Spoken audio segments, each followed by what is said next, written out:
¿Me escuchan bien? ¿Ven bien la presentación? Sí, doctor.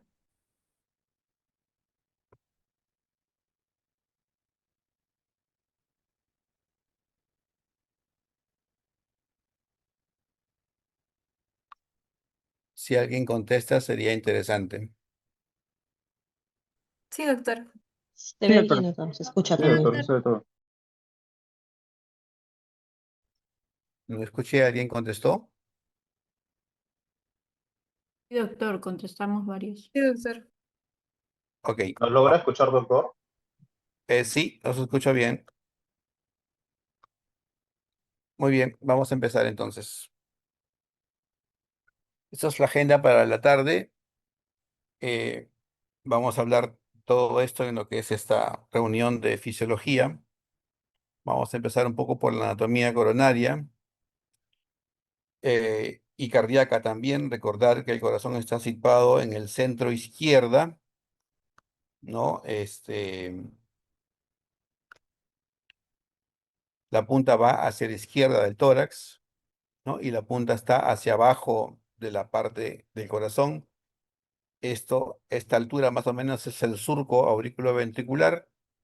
Y si nosotros miramos solamente ventrículos de aquí, más o menos a un tercio, llamamos base de las paredes, luego tercio medio y finalmente tercio apical, ¿no? Ahí están en líneas rojas las arterias y en líneas celestes o azules las venas, dibujadas de una manera esquemática, ¿no? Igualmente aquí vemos las grandes arterias, la aorta y la arteria pulmonar, con sus válvulas que ahí se ven incipientes.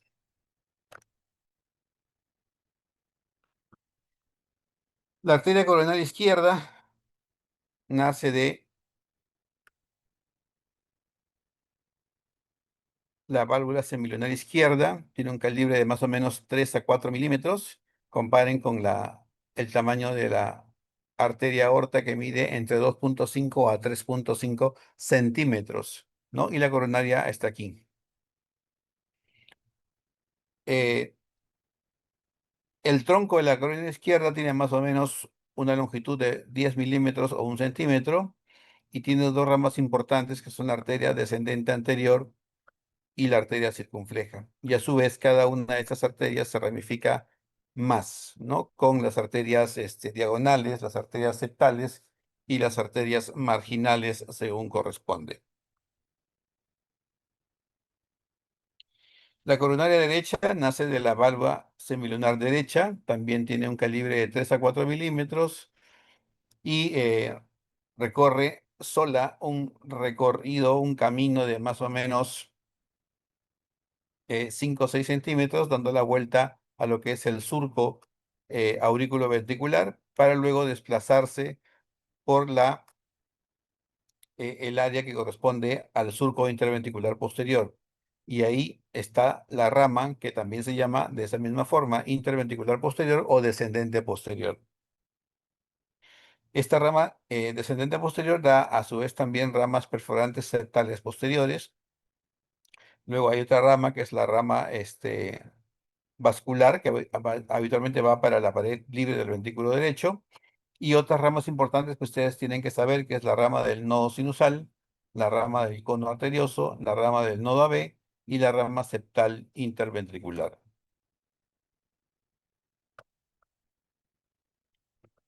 Es aquí más o menos cómo se dividen los territorios de irrigación.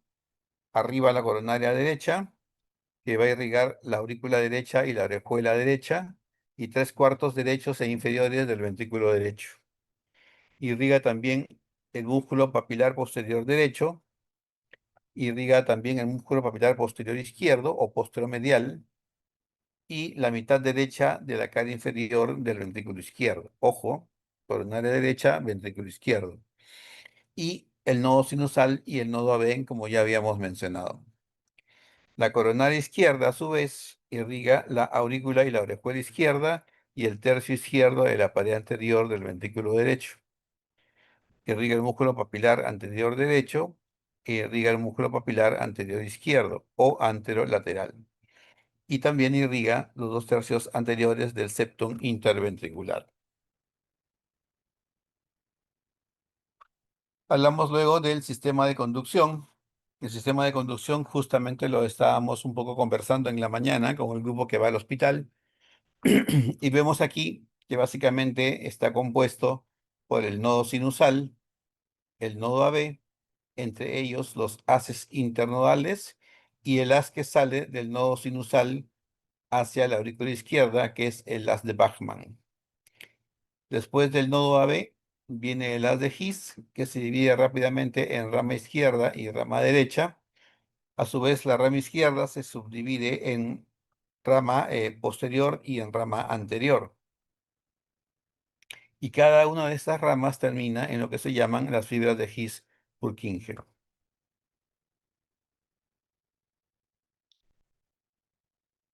La frecuencia cardíaca se genera por los puntos automáticos de despolarización, que son el nodo sinusal, el nodo AB, y en general cualquier parte del tejido de conducción y también las fibras mismas ventriculares.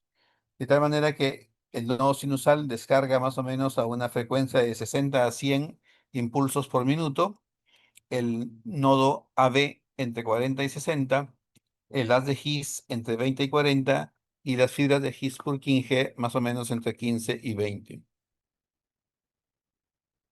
Aquí tenemos los diferentes potenciales que se dibujan en las diferentes células musculares cardíacas.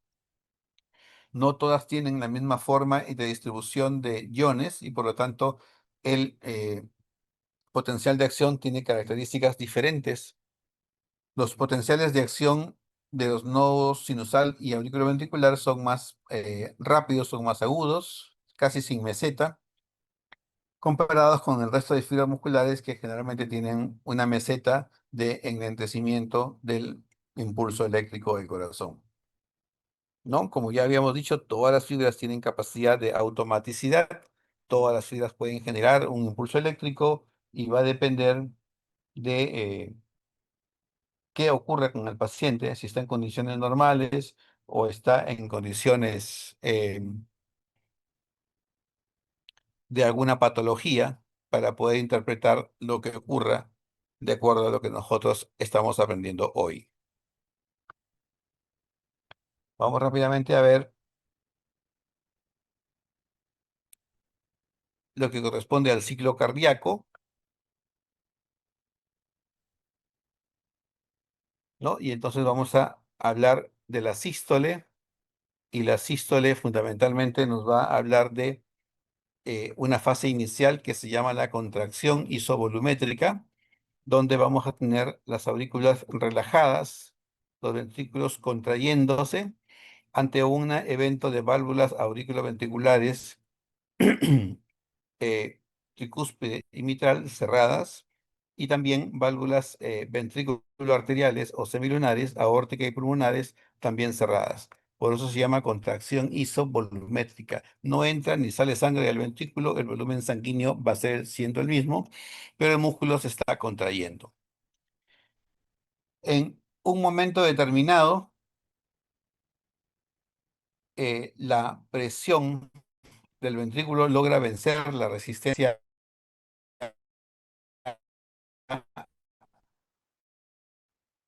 de la válvula ventrículo arterial, y entonces la válvula ventricular se abre y empieza el periodo de expulsión ventricular. Contraídos ante válvulas auriculoventriculares cerradas, pero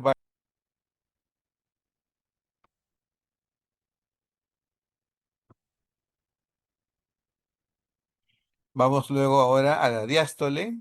En la diástole vamos a tener que, vamos a hablar de la relajación ventricular isovolumétrica con aurículas relajadas al comienzo, ventrículos también relajados, en presencia de válvulas auriculoventriculares cerradas y ventriculoarteriales cerradas. Luego de que se han cerrado las válvulas, las cuatro válvulas, empieza la fase de llenado ventricular.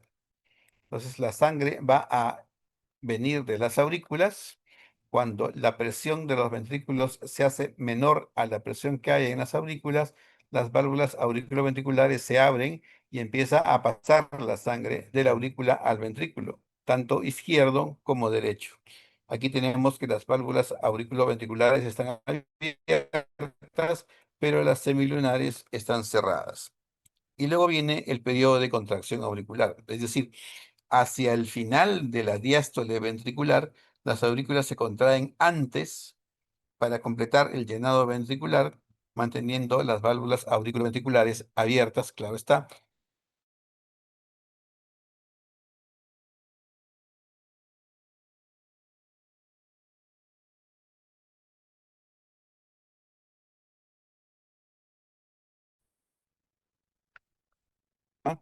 ¿No? Donde la onda P representa la contracción auricular, ¿no? El complejo QRS, la contracción ventricular, y la línea isoeléctrica, el espacio que hay entre latido y latido, donde en teoría no hay actividad cardíaca, ¿no? Aquí representamos también la fase de despolarización y luego viene la fase de repolarización, que vamos a mirar más detenidamente en las siguientes diapositivas. Repasemos aquí las fases del potencial de acción.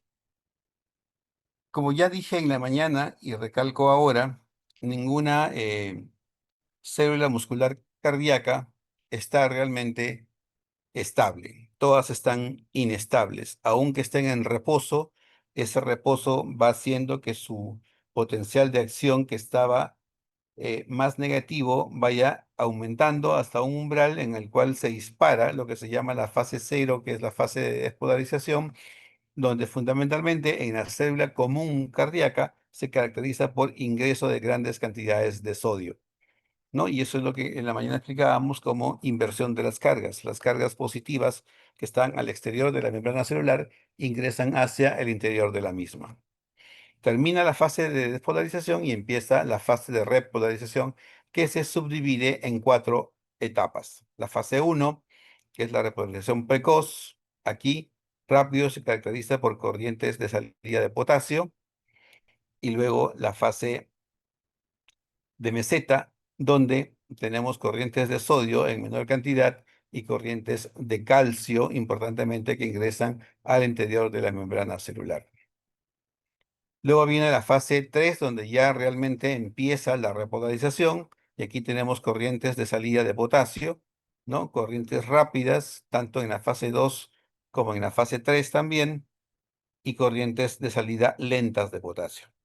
Y finalmente hacia la fase 4, donde hay un equilibrio entre el ingreso y salida de potasio.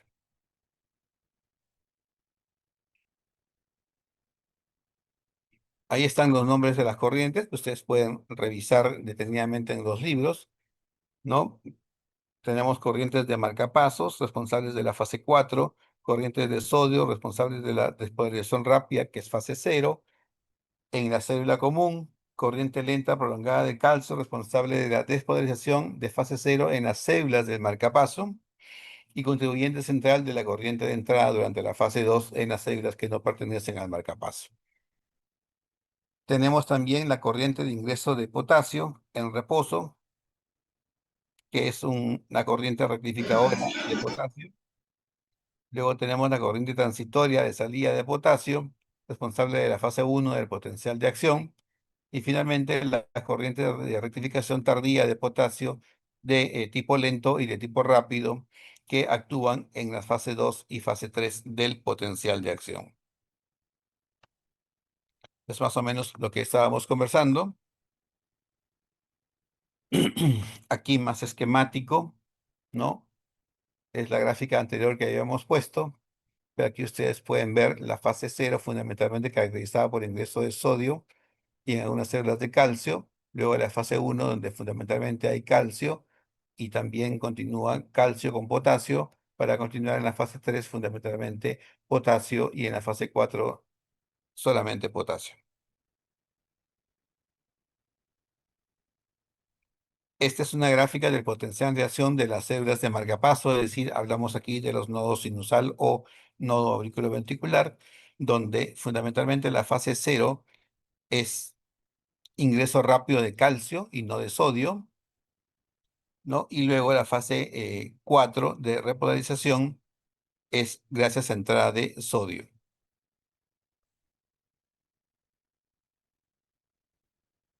Ese es el gráfico de las células del nodo, donde ingresa en la fase cero fundamentalmente calcio y en la repolarización sale fundamentalmente potasio.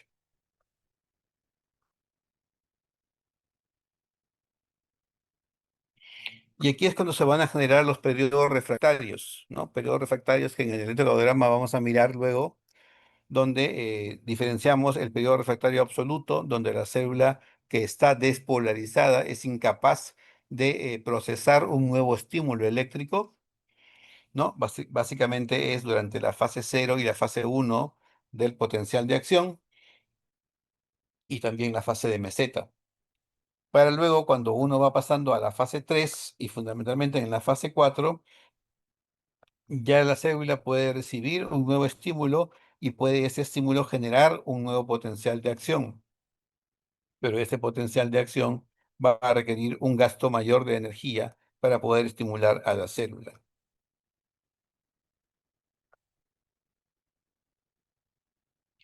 Aquí un poquito más entramos hacia lo que es la excitación de la célula por el calcio. Aquí vemos entonces que el canal de calcio se abre e ingresa al interior de la célula. Este es captado por el receptor de rianodina, que es un receptor que está en el retículo sarcoplásmico. Eso hace que el calcio ingrese a este nivel y además se junta con el calcio citosólico que se va a unir a la troponina C, que van a estimular la contracción. El calcio adicionalmente va a estimular al fosfolambán, que va a activar el ATP sérico para que el calcio del retículo sarcoplásmico salga hacia la célula, al citosol de la célula y pueda generar una contracción. Si es que el fosfolambán está desfosforilado no tiene energía y entonces genera inhibición de la captación de calcio. Y luego vamos a mirar más adelante cómo es que se activa este fosfolambán. Aquí vamos a encontrar también lo que ocurre en el ciclo de contracción-relajación y lo que sucede con las fibras de actina y miosina. La molécula de miosina tiene adherida siempre una carga de ATP. Y cuando empieza la activación de la cabeza de miosina, se hidroliza el ATP generando ADP más un fósforo.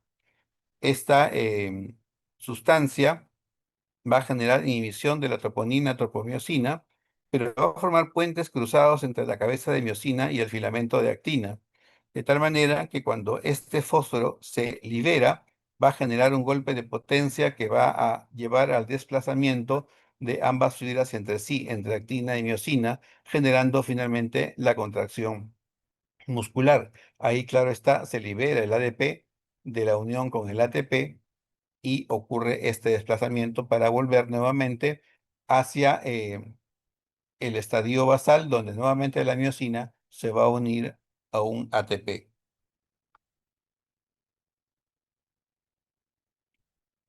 Aquí tenemos las vías de inhibición y captación de las señales cardíacas. Por un lado, la noradrenalina que se une al receptor adrenérgico, estimula la proteína G y la proteína G, mediada por la adenilato ciclasa, va a hacer que el ATP se convierta en AMP cíclico. Este AMP cíclico va a activar sinasas de proteínas que van a generar apertura de canales de calcio para que ingrese más calcio hacia el retículo sarcoplásmico y van a activar también el fosfolambán que va a hacer que se capte más calcio dentro del retículo sarcoplásmico para que la célula tenga más energía. Esta es la vía de captación positiva, pero también tenemos la vía inhibitoria, que es la vía de la acetilcolina, que se une hacia el receptor muscarínico. Este receptor muscarínico, a través de proteína GI, va a inhibir la ciclasa para que no ocurra la transformación del ATP al AMP cíclico.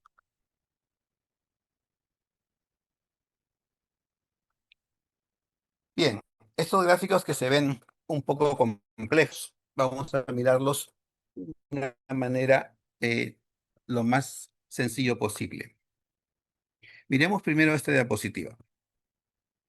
Aquí tenemos una gráfica de presión-volumen, ¿no? Donde vemos que durante la sístole el ventrículo se llena de sangre, pasamos de 50 a 130 mililitros y la presión va aumentando ligeramente, desde D hasta A.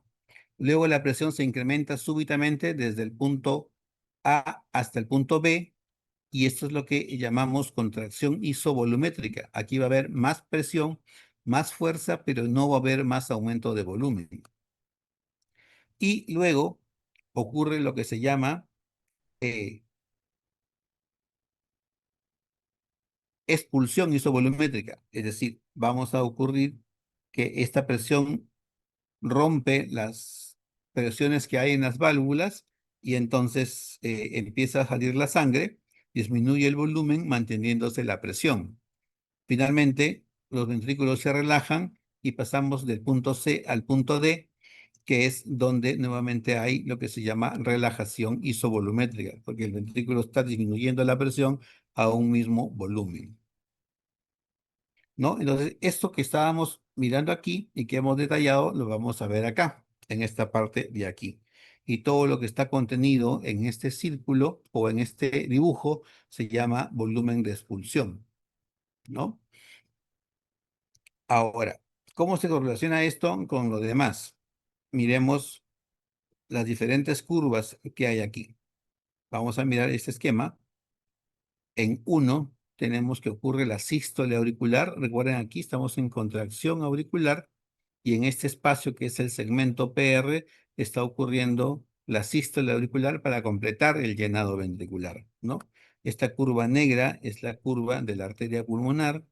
Esta curva roja es la curva de las presiones de llenado ventricular. Esta otra curva negra son las curvas de presión venosa. Esta, esta otra curva es la curva del ventrículo.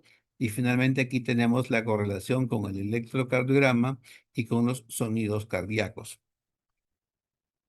Entonces vamos mirando, estábamos aquí en la diástole, empieza a ocurrir la sístole, por lo tanto empieza a subir la presión dentro del ventrículo hasta que se abren las válvulas semilunares.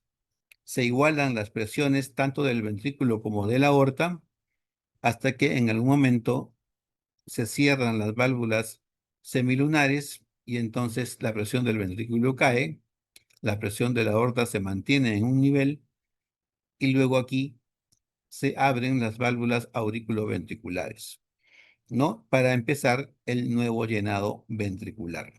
Pues aquí lo que tenemos es que mientras se están abriendo las válvulas, el volumen diastólico final se va vaciando hacia la aorta para luego empezar una nueva fase de llenado. ¿De acuerdo?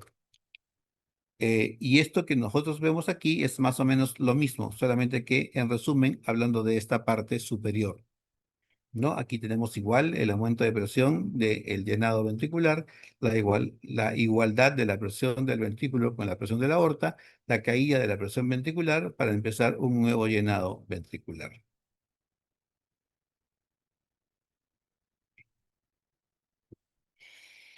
Unas leyes importantes que hay que revisar en cardiología son la ley de Frank-Starling. La ley de Frank-Starling se basa en la relación entre la longitud inicial de las fibras del miocardio y la fuerza generada y dice: a más estiramiento de la fibra, mayor presión de contracción ventricular.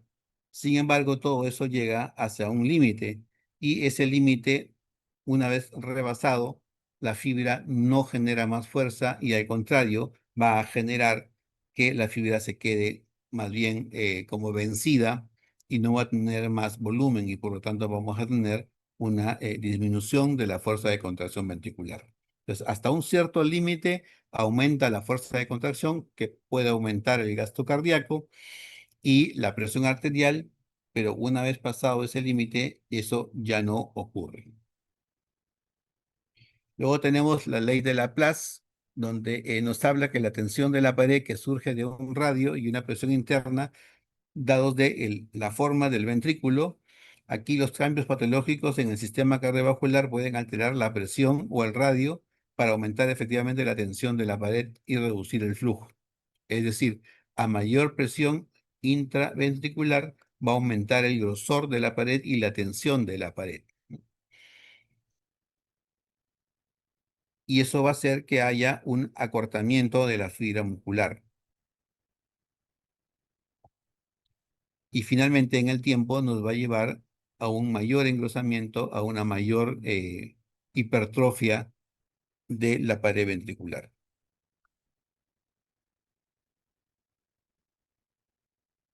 Algunos conceptos importantes que no hay que olvidar, como son el vasomotropismo, que como ahí bien se describe, es la excitabilidad que tienen las fibras musculares de activarse o desactivarse frente a un estímulo eléctrico.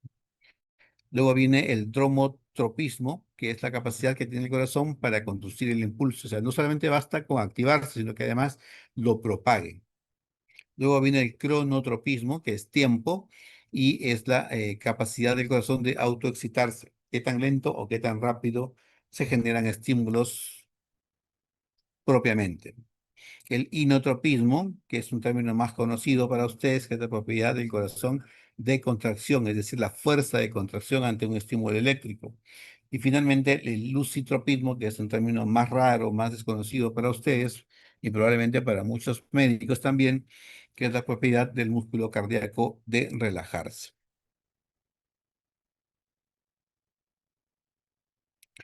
Luego vamos a hablar algunos temas ya más cotidianos, que son los temas de presión arterial y sus tres principales mecanismos de regulación, como son el sistema de adrenina, angiotensina, aldosterona, el sistema adrenérgico y el sistema de la insulina, fundamentalmente la resistencia a la insulina.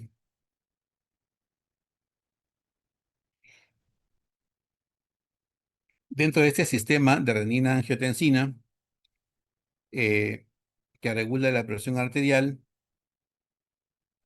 tenemos que todo empieza, como recordamos, desde la producción hepática del angiotensinógeno, ¿no? Que se convierte en angiotensina 1 a través de la renina, y a su vez la angiotensina 1, por la enzima convertidora de angiotensina, se transforma en angiotensina 2.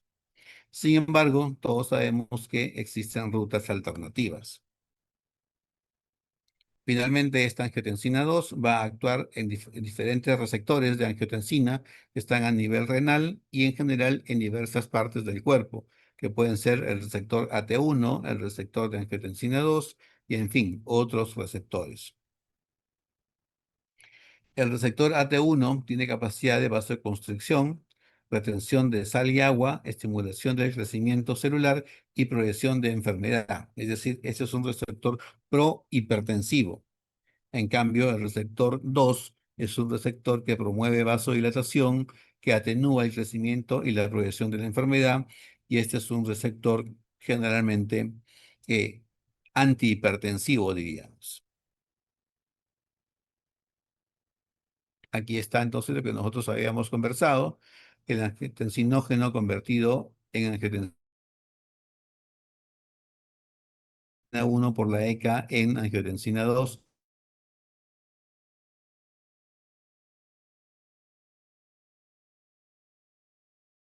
Angiotensina 2, como ya vimos, cuando se une al receptor AT1, produce vasoconstricción, produce remodelado de la pared ventricular y produce hipertrofia de la capa muscular lisa de la pared arterial. De otro lado, el lado bueno, el lado de la calicreína, quinina, proteína, actúa produciendo bradiquinina a razón del bradiquininógeno,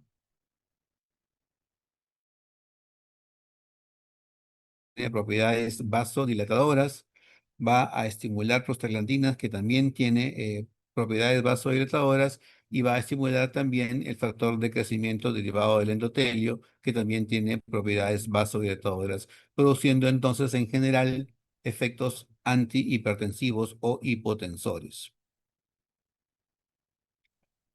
La ECA también actúa sobre la bradiquinina, originando péptidos inactivos, y eso disminuye la función de liberación de óxido nítrico, prostaglandinas y lo demás necesario para relajarse. Esto que están viendo ustedes aquí es más o menos lo mismo, pero mucho más complejo, Aquí rápidamente podemos mirar que la renina eh, que va a actuar sobre el angiotensinógeno, que dijimos que se produce en el hígado, ya sabemos que el hígado no es el único que produce angiotensinógeno, ¿no? Y que además la renina viene de de preprorrenina, que a su vez está fabricándose a nivel de los riñones y tiene mecanismos a través de la mácula densa que disminuyen la concentración del cloruro sódico tubular. Tenemos mecanismos sensibles a la presión que van a disminuir la presión arterial y tenemos mecanismos del sistema nervioso simpático que van a activar los receptores beta adrenérgicos, perdón, estimulando el receptor beta 1. Ya sabemos que la angiotensina 2 entonces produce efectos a través del receptor AT1, efectos deleterios que aquí ustedes lo ven más detallados, que finalmente van a llevarnos a aumentar la presión arterial, ¿no? Cada uno de estos mecanismos explica un poco el tema de la hipertensión arterial y por aquí vamos a mirar además que la angiotensina 2 unida al receptor AT1 va a aumentar la sensibilidad de catecolaminas, va a aumentar la actividad simpática, va a aumentar las células mesangiales de contracción, va a aumentar la vasoconstricción, va a aumentar la resorción de sodio y agua, va a aumentar la liberación de aldosterona, va a aumentar la secreción de hormona antidiurética, va a aumentar el factor de crecimiento protongogénico, va a disminuir la pérdida de potasio y de sodio y va a aumentar la síntesis de matriz extracelular.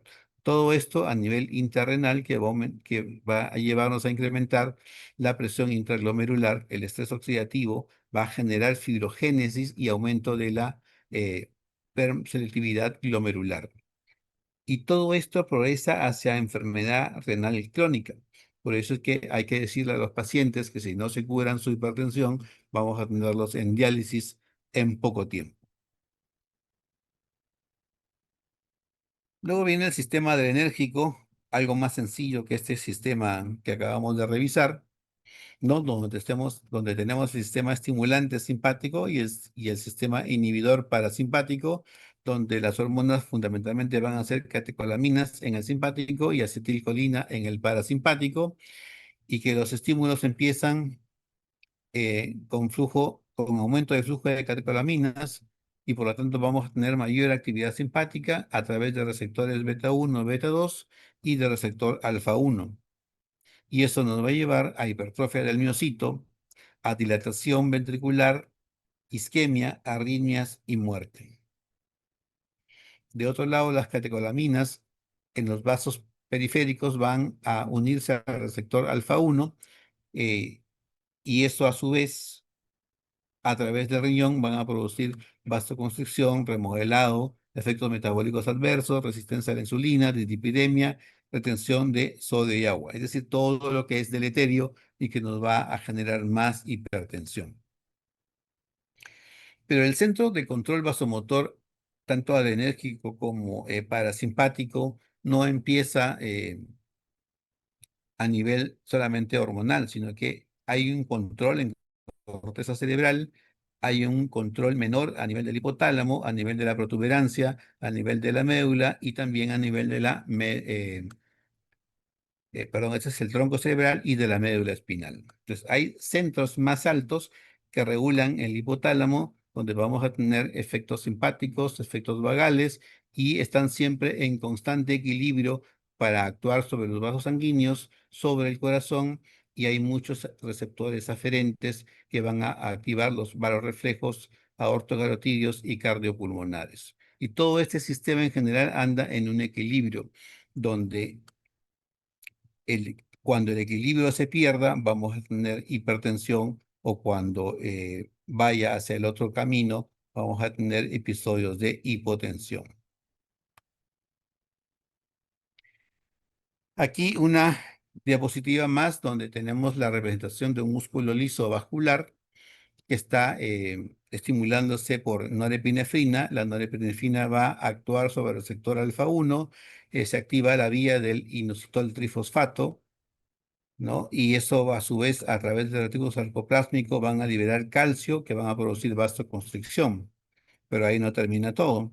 La norepinefrina también estimula la formación de canales de calcio, así como la estimulación del receptor alfa 1 también estimula la apertura de canales de calcio, originando el ingreso de mayor calcio citosólico que también va a contribuir hacia la vasoconstricción. Pero el mecanismo es más complejo. La angiotensina 2, a través del receptor AT1, también abre receptores de calcio y estos a su vez van a actuar también a través de la vía del inositol trifosfato y a nivel citosólico, generando por todos los caminos vasoconstricción. La angiotensina 2 también actúa sobre el receptor endotelina, generalmente generando también estimulación de apertura de canales de calcio. Pero la endotelina también actúa directamente sobre la vía del inositol trifosfato, estimulando la producción de más calcio y vasoconstricción. La angiotensina 2, por su lado, también estimula más a la célula muscular lisa, que va a estimular más norepinefrina para que actúe por la vía que ya hemos comentado. ¿Qué mecanismos tenemos nosotros para tratar esto? Tenemos aquí los mecanismos de inhibición ECA, de beta bloqueo o alfa bloqueo y de calcio antagonistas, y también de bloqueo del receptor de angiotensina 1 con los antagonistas del receptor de angiotensina. ¿De acuerdo? Naturalmente existe el bloqueo colinérgico a través de receptores muscarínicos con la acetilcolina.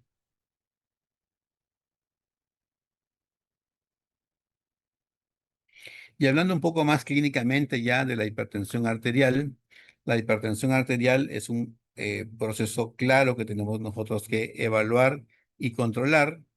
Y entonces estoy pasando un poquito rápido estas diapositivas porque si no me equivoco, aquí tenemos luego algunas diapositivas en español. Entonces, ¿cómo medir la presión arterial?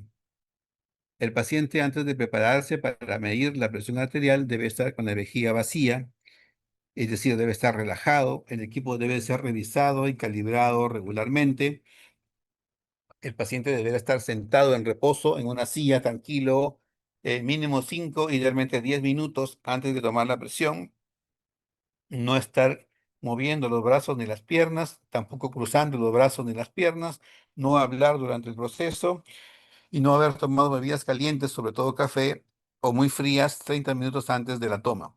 No fumar, no beber alcohol, comer chocolate o hacer ejercicio por lo menos 30 minutos antes de un buen registro de presión arterial.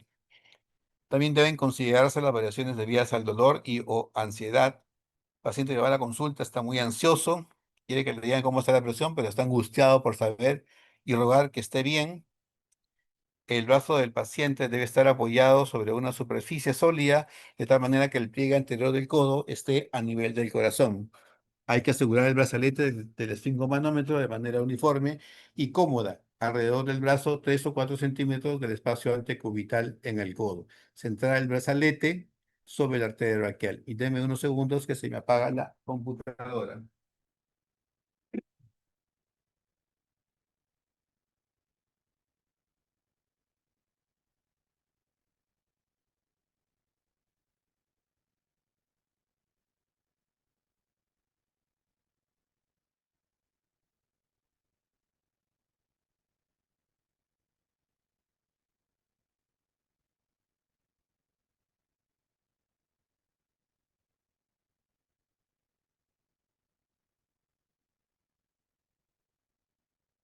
Ok, ya estoy acá.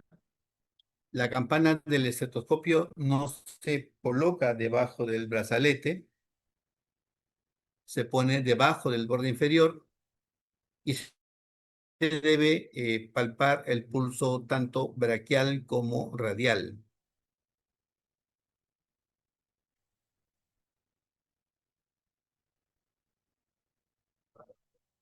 El brazalete se insufla hasta 30 milímetros de mercurio sobre la presión palpatoria que se evalúa en el pulso radial y luego se desinfla más o menos 2 o 3 milímetros de mercurio por segundo.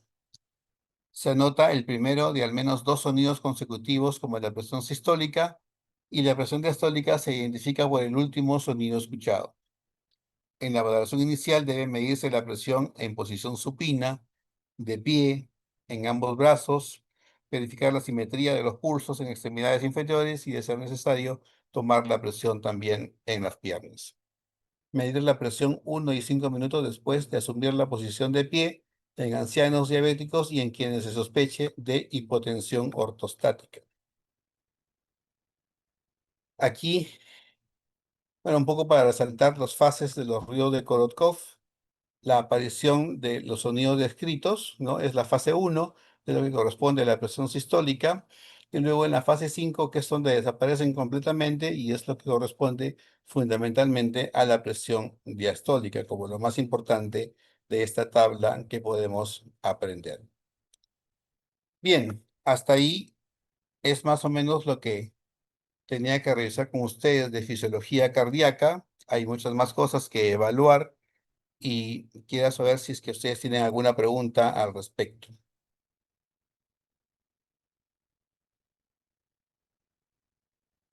Todo claro, doctor. Bien, si no hay preguntas, entonces conversamos presencialmente cuando nos encontremos. Muchas gracias y tenemos clase el miércoles de la semana que viene, si no me Doctor, equivoco. un segundo, por favor, que mis compañeros no se retiren. Voy a enviar el link de la asistencia por el chat. Ya.